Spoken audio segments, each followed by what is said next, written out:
દેવોના દેવ મહાદેવ અને માતા પાર્વતીના બે પુત્ર વિશે તો સૌ કોઈ જાણે છે, પણ તમને જાણીને આશ્ચર્ય થશે કે માતા પાર્વતી અને શિવ ભગવાનની એક પુત્રી પણ હતી.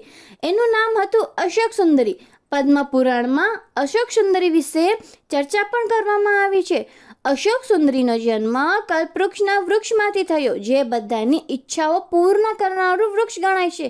તો જાણીએ અશોક સુંદરી કોણ હતી અને જન્મ કેવી રીતે થયો હતો. ભગવાન શિવે માતા પાર્વતીને નંદવંદન લઈ ગયા, જ્યાં માતા પાર્વતીને કલ્પવૃક્ષ નામના એક વૃક્ષ સાથે પ્રેમ થયો. કલ્પવૃક્ષ મનોકામનાઓ પૂર્ણ કરનારું વૃક્ષ હતું, તેથી માતાએ તેને પોતાની સાથે કૈલાશ લાવી અને બગીચામાં વાવેલું. એક દિવસ પાર્વતી માતા એકલા બગીચામાં ફરવા ગયા હતા, કારણ કે ભોલેનાથ તો પોતાના ધ્યાનમાં જ મગ્ન હતા. માતાએ એકલતાનો અનુભવ થયો, તેથી એકલતા દૂર કરવા માટે તેમને એક પુત્રીની ઈચ્છા વ્યક્ત કરી.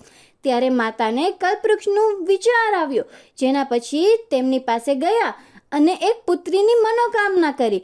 કલ્પવૃક્ષ મનોકામના પૂર્ણ કરનારું વૃક્ષ તો હતું જ, તેથી તેને તરત જ માતાની ઈચ્છા પૂર્ણ કરી, જેના પરિણામે તેમને એક સુંદર કન્યાનો મળી, જેનું નામ તેમણે અશોક સુંદરી રાખ્યું.